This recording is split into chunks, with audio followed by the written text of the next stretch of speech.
Акча жок дейт Кыргызстанда. Кыргызстанда акча бар.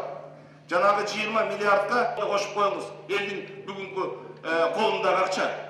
Бул реалдуу акча. Ошон үчүн биздин мамлекетке, бүгүнкү банктарга ошон үчүн алып коет экендер. Биздин негизги эң чоң себебибиз бул элдин көргөнгө караганда кем калышпайт. Эгерде биз туура башкарып, туура программаны түзүп, мүмкүнчүлүк бар. Ошондой шансты чачылбай, талашпай, күчтүү мобилизация кылып туруп, биздин аракет кылсак, биз ушул жолго чыга алабыз. Бул милдет ушу биздин бириктирүү элди бизге койгон максатты аткарууга жол бар. Ал үчүн биз саясатчылар бириктириш керек. Элдин кызыкчылыгы үчүн ал жеке саясатчылар бул биздин милдетибиз.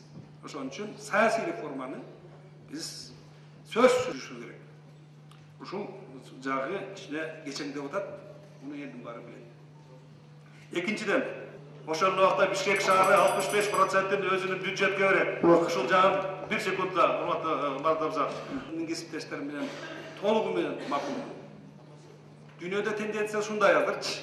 Ким энергетикасы ушул өлкө күчтүү болот. Кудай бизге ушуну энергетиканы да берген, сууну да берген. Биз эч качан Кыргыз элибиздин кызыкчылыгын сатпай, элдин кызыкчылыгы үчүн депутаттар 93-жылы биз сомду өзүбүздүн валюта киргенде Кыргыз мамлекетинин байлыгы 59,6 миллиард доллар болду. Калып атабыз. Анан аягында мына 97-жылы Пак Эдуард деген бар, Рентан Групп. Ошол бир чоң кеңешмеде президенттин катышуусу менен айткан, таш көмүр кесин биз біз ошол акча менен дагы бир 70 миллион долларга чейин керек болот экен, баардыгын кылып туруп таш көмүр кесин толук проекттик мощностька жеткизебиз деп. Анда ошол бүгүн урушуп атпайдыр, бул резиденция болгон сөз. Мен ошондо күбөмүн. Пакка айтты. Силер 14 миллионго сатып алабыз деп атасыңар. Мен түшүнүп турам. Ага мен тоскоол болдум. Мен жол бербеймин деп. Биз өзүбүз салабыз деп миллионго салып бүтүштү ошол кести, таш көмүр кесин. Эгерде ошондо дагы бирөө кызыгып, ошо пактын акчасын алганда экинчи Рентон Групп болмок бүгүн таш көмүр кеси. Урматтуу депутаттар, мен келгеним дагы бир жолу өзүмө тактап айтсам туура болгон экен. Мына 5 депутат чыгып сүйлөдү. 5 депутат чыгып сүйлөдү. Бул депутаттардын сүйлөгөн сөзүнөн мен бир жыйынтыкка келип атам. Өкмөт ушул жерде ушул мыйзамды түшүндүрүү жагынан сиздерге толук жакшы түшүндүрө албаптыр. Депутаттардын сүйлөгөн сөзүнөн бул ачык айкын көрүнүп турат. Значит, бул жерде мен байкашыма караганда Чудинов, вы представляли законопроект? Непонятно, правда, почему. Вы хоть и газовик, но я считал, что вы достаточно хорошо осведомлены в этой области. Вот. Если бы это был другой человек, я бы сомневался, но вы должны были, судя по выступлению депутатов, не смогли довести до них. Вот. Это очень плохо. Это очень плохо.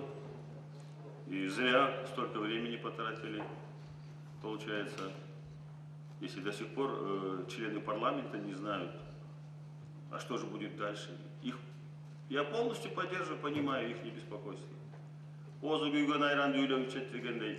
Все, что было до этого с приватизацией, оценку дали, неудовлетворители 3 этапам. И после этого еще Хамбаратан келип депутаттарын суроолорун так жооп бере алгандан кийин ким калдайт муну? А что тут непонятного, я не понимаю. Тогда давайте я буду представлять этот законопроект. Тогда зачем вы, уважаемые члены правительства? Каждый себя в грудь бьет, и член правительства, и члены парламента некоторые, все знаете. И в международной политике, и на 10-15 лет все знаете, а элементарные вопросы ответить не можете. Плохо. Эми урматтуу депутаттар, мына өзүңүздөр айттыңыздар, мен ойлойм өкмөт туура жыйынтык чыгарып, значит, бул маселени терең түшүнгөн, так жооп бере турган өкмөт мүчөнү даярдаш керек алмашсыз, и эгер андай киши жок болсо, анда мен өзүм келейин эмкисине.